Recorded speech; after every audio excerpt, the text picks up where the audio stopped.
या ठिकाणी जिल्हा परिषद आणि तालुका पंचायतच्या होऊ घातलेल्या इलेक्शनच्या प्रचार सभेसाठी मी या ठिकाणी आलेलो आहोत।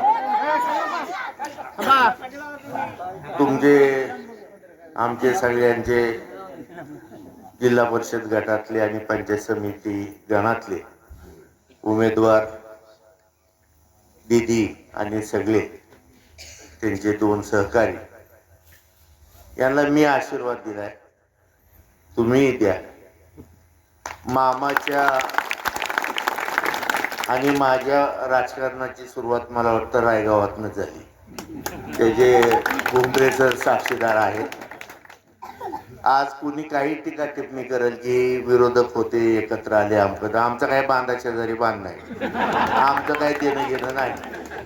फक्त आमचं ह्याच्या मागची एकच भूमिका आहे, आम्ही एकत्र यायचं।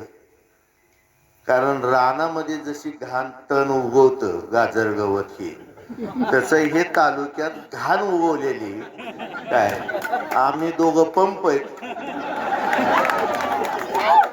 आणि हे तणनाशक आहे।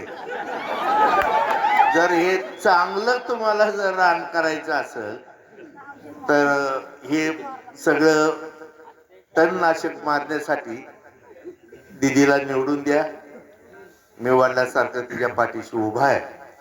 तुमच्या मतरूपी आशीर्वादाची गरज आहे। एका राजकारणाने एका पंचवार्षिकने काही संपत नसतं, पण मला खात्री आहे की तुमच्या विश्वासाला माझ्या विश्वासाला तडा जाणार नाही। तुमचा अधिकार, तुमचा हक्क, तुम्हाला न्याय देण्यासाठी तुम्ही एकदा ह्यांच्या पाठीशी उभा राहा अशी मी आग्रहाची विनंती इथं उपस्थितांना सगळ्या करतो। आणि भविष्यात तुमच्या अडीअडचणीला आम्ही दोघं साक्षी आहेत। आम्ही दीदीचा नक्की हात धरून तुमच्या अडचणी सोडून घेऊ याची खात्री मला आहे। म्हणून मी आपल्याला सगळ्याला विनंती करतो आणि आता सगळ्या गोष्टी सोडून चांगलं करण्यासाठी आपण सगळे एकत्रित आला। मला खात्री की तुमचा पूर्वीचा रायगाव गट आणि आजचा पांडे गट हा एकच आहे। तालुक्यामध्ये सगळ्यात जास्त आपण बाजी मारू अशा पद्धतीचं मतदान दीदीला आपण करावं एवढीच आपल्याला या ठिकाणी विनंती करतो, अपेक्षा करतो आणि माझी रजा घेतो।